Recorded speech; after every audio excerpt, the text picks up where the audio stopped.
শহীদ ইয়ামিন চত্বরে স্মৃতি ফলকের উদ্বোধনী অনুষ্ঠানে মরুক উন্মোচন অনুষ্ঠানে আমাদের মধ্যে উপস্থিত আছেন শহীদ ইয়ামিনের গর্বিত পিতা, যে ইয়ামিন আমাদেরকে চোখে আঙুল দিয়ে দেখিয়ে দিয়েছেন গণতন্ত্র রক্ষার জন্য যে আন্দোলন, তার জীবনকে উৎসর্গ করে গণতন্ত্রকে পূর্ণ প্রতিষ্ঠা করার জন্য যে প্রথম সাভার উপজেলায় শহীদ হয়েছেন, সেই ইয়ামিনের গর্বিত পিতা।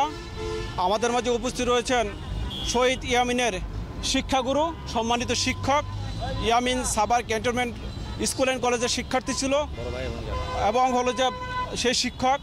আমাদের মাঝে উপস্থিত আছেন আমার সাভার মডেল থানার ওসি সাহেব, উপস্থিত আছেন বৈষম্য বিরোধী ছাত্র আন্দোলনের যারা নতুন বাংলাদেশকে পুনর্নির্মাণ করার জন্য কাজ করে যাচ্ছেন, ইয়ামিনের সহপাঠী বন্ধু বান্ধব, সিনিয়র জুনিয়র বড় ভাই এবং সাংবাদিক বন্ধুরা, আসসালামু আলাইকুম।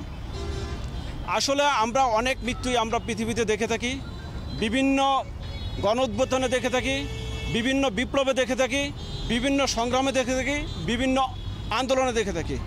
কিন্তু ইয়ামিনের মৃত্যুটাকে 28শে জুলাই ইয়ামিন প্রথম সাভার উপজেলায় শহীদ হয়, 18 জুলাই আপনারা জানেন। তো সেইখানে শহীদ ইয়ামিনের মৃত্যু পরবর্তী যে বিষয়টা আমাদের প্রত্যেককে, যত বিবেকবান মানুষ আছে, বুঝদার মানুষ আছে, প্রত্যেককে হৃদয়কে আন্দোলিত করেছে, ব্যথিত করেছে এবং আমরা অশ্রুসিক্ত হয়েছি। আমি ইয়ামিনের বাবাকে, আঙ্কেলকে বলতে চাই, আঙ্কেল আপনার ছেলে শহীদ হয়েছেন, তাকে আপনারা পাবেন না, বাট আমরা যতদিন আছি, আমি যতদিন উপজেলা নির্বাহী অফিসার হিসেবে দায়িত্বে থাকব, আপনি মনে করবেন আপনার ইয়ামিনের স্থলে আমাকে দেখবেন, আমি সবসময় আপনার পাশে থাকতে চাই, যে কোনো কাজে আপনার সহযোগিতা হতে চাই। আপনি দেখেন আপনার সামনে শত শত ইয়ামিন আজকে উপস্থিত আছে, আপনার সন্তান উপস্থিত আছে। আমি আপনাকে আশ্বস্ত করতে চাই, ইয়ামিনের শূন্যতা আমরা পূরণ করতে পারবো না, বাট আপনি যেটা ধারণ করবেন হৃদয়ে, যেটা আমাদের কাছে প্রত্যাশা করবেন, আমরা আপনার সন্তান হয়ে সবটুকু প্রত্যাশা পূরণ করার জন্য আপ্রাণ চেষ্টা করব এবং করে যাব সকলকে নিয়ে।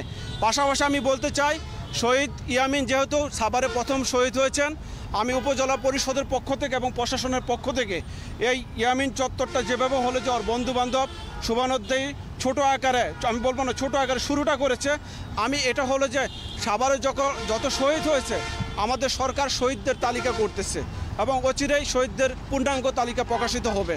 তো সেই শহীদের তালিকা সহ আমার এই ইয়ামিন চত্বরে আমি বিশদ আকারে, বড় আকারে একটা ইয়ামিন চত্বর করতে চাই, রোডস অ্যান্ড হাইওয়ের অনুমতি সাপেক্ষে, এবং সেইখানে শহীদের তালিকা থাকবে।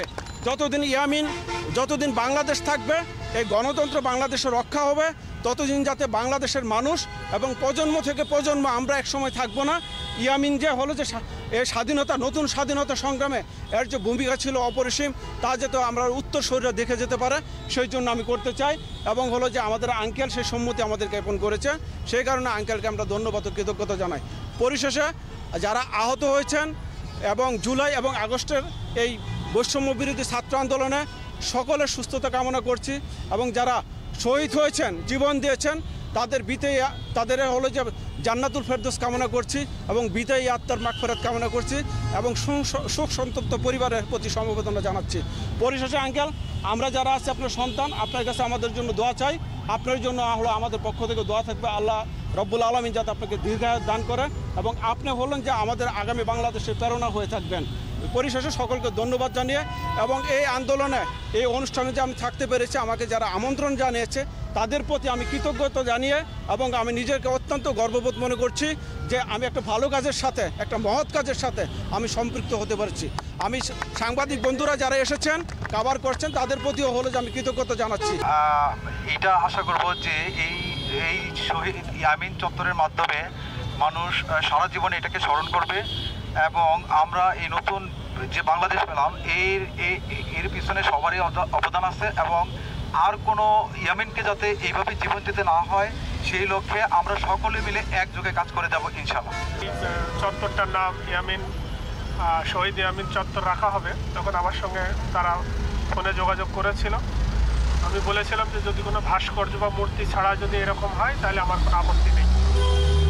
আসলে এই স্মৃতিস্তম্ভ বা আরও অন্য কিছু করলে আমি বা ইয়ামিনের কোনো ব্যক্তিগত লাভালাভ নেই, কিন্তু মানুষের কাছে একটা স্মৃতি রাখা যে সে দেশের জন্য কতটুকু স্যাক্রিফাইস করেছে, তার উপর কি বর্বরতা করা হয়েছে এটা যেন জনগণ মনে রাখে, এবং আমরা দ্বিতীয় এরকম কোনো শহীদকে আমরা দেখতে চাই না। কারণ আমরা স্বাধীন দেশে থেকে আমার মত প্রকাশ করতে যাব, আমি আমার ন্যায় দাবিকে প্রতিষ্ঠা করার জন্য আমি রাস্তায় যাব, আর তখন আমাকে হত্যা করা হবে, আমার লাশ নিয়ে আমাকে বিকৃত করা হবে, এটা কখনোই গ্রহণযোগ্য না। আমি আপনাদের কাছে এটাই বলতে চাই যে এটার যেন পুনরাবৃত্তি না হয়, এবং আমরা শহীদের জন্য, সকল শহীদের জন্য এবং আমার ছেলের জন্য দোয়া চাই, আল্লাহ যেন তাকে শহীদ হিসাবে কবুল করে এবং আমাদের সবাইকে এবং বাংলাদেশটাকে সুখী সমৃদ্ধ দেশ হিসাবে আমরা গড়ে তুলতে পারি। আল্লাহ যেন সেই তৌফিক দান করে।